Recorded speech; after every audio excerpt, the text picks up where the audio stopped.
Yes, I'm Mertice Anderson. I went back to work at Sandpoint in 1974. The way I got my job was a girl that was in their civilian personnel office, had worked for me years ago in my steno pool down at Pier 91. And so she was after me to come back to work, and I thought I was way too valuable at home. But there were some part-time jobs, and I finally condescended to having an interview, and when I left that day, I had a job, So I worked at Soup Ship, supervisor of shipbuilding, for 1 year. When I went back, oh my, electric typewriters. Well, I know how to do this, It didn't take very long to get your skills back. I worked in administration, and it wasn't very long before I was being the relief person for the secretary that worked for the commanding officer there. I got a little promotion, but a year later, another job came up on the station. It was for the 13th Naval District. It was for the district chaplain. And I wasn't going to apply for it, but some of the girls kept kind of pushing me to do this, And I don't know how. I later found out that 12 people were interviewed for this job, and I got it. I think maybe, being it was a chaplain, they asked my priorities, and I said, oh, well, my family is my priority. So maybe that helped me a little bit, being it was the chaplains. I worked there for 5 years. It was a very interesting job. I did not work for the station chaplain. I worked for the district chaplain that supervised active duty and reserve and retired chaplains in 13 districts, which was Alaska, Washington, Oregon, and back North Dakota and South Dakota, clear across there. So it was quite interesting. What they did was lots of things would happen on the station. Navy personnel are away from their homes. Wives want them home. The husband wants to leave. He doesn't like the Navy.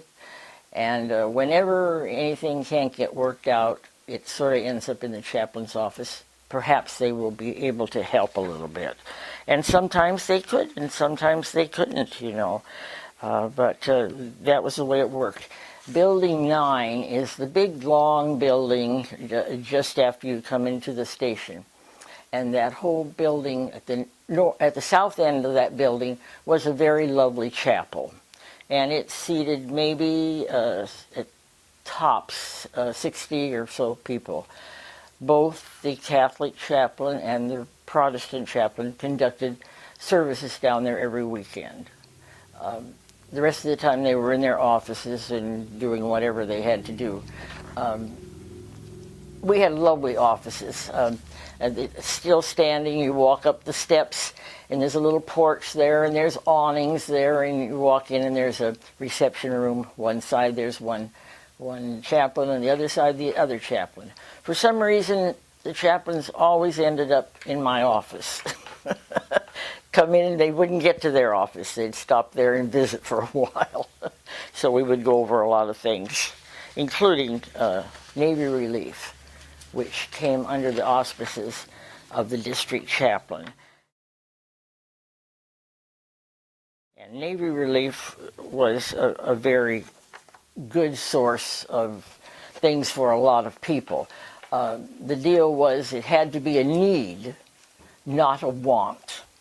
That was the big thing. And they helped out wives with new babies and gave them layettes, that sort of thing, and helped them in various ways. And maybe this service person wanted to go back home on leave, didn't have enough money, and it was important that he go back. His mother had died, whatever.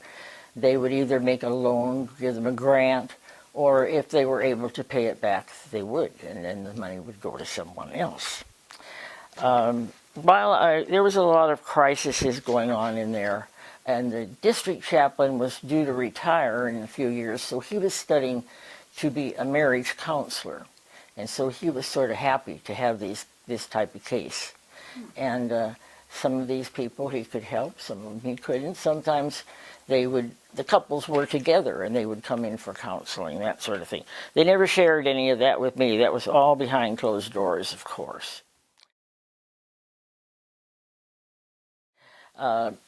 We organized the World Day of Prayer, which still takes on, back in D.C. they do it every year, and we would get various speakers in for that. They had that in the big dining room.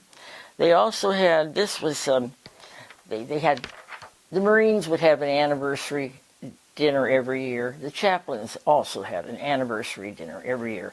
The active duty chaplains that were around could come, also reserve chaplains and retired chaplains. The particular year, the first year I was there, the chief of chaplains was on a visit out here to Seattle, and so he was a guest at this. Don't know how it happened, but I got to sit next to him. And so after that, every time I would call back to Washington to ask something, he was always on the phone for me.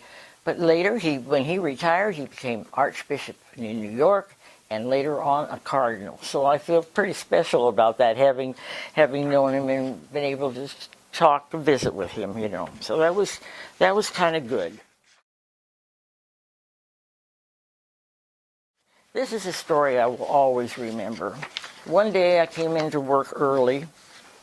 Chaplains were not yet in, and a young man came there, practically in tears. He had enlisted in the service in Puerto Rico with his twin brother, and they were promised that they could stay together. They went to boot camp.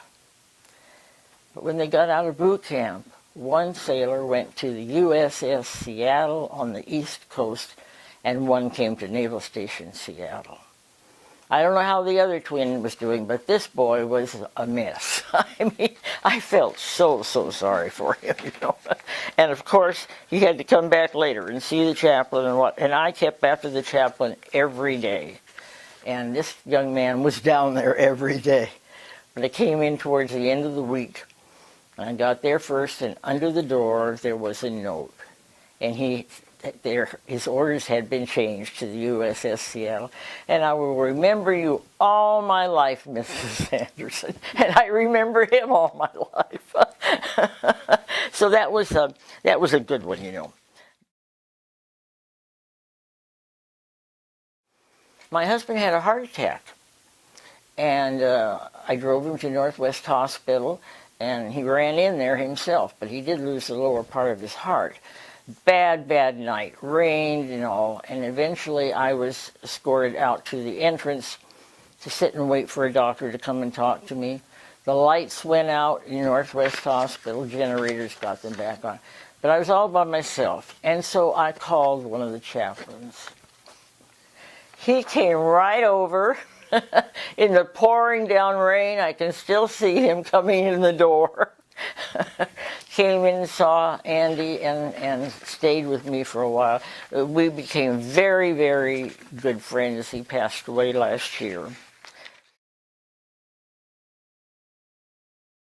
One thing that always stuck in my mind, if you remember back then, seat belts became the thing that you had to put in your car. Nobody wanted to put a seat belt on, including Mertice. And I only had about a 10-15 minute drive across town to the station, so you'd fasten it, put it under there. But when you got to security at the gate, you had to, just before you got there, you had to put it on because they were watching for this, you know. And then when you'd leave at night, that was okay. But I drove in one morning, and our recreation officer, civilian, that was head of the recreation, had a bad car accident, and his truck was smashed. And what they did was they put this truck right in front of medical, which was right where you drove in the base. No one could miss it. And from then on, I put my seatbelt on. It was a really good thing that they did, you know, they put that truck there as a reminder. I thought that was pretty good. One other thing that I always did remember was the band. And actually, when I was in the chaplain's office, we could hear them practicing. They were upstairs in our building. But they, not every day, but fairly often, they would march down the street to the flag that was in front of the Admiral's building, and they would play the music, down there when they would raise the flag, or sometimes it was at 4 o'clock or something at sunset that they would go and do that, And another thing that the band would do, I don't know if other commands got, or if the Admiral got a little special treatment or what, but they would come down at Christmas time and go through our halls and play Christmas carols, I just thought it was really, really a nice thing to do.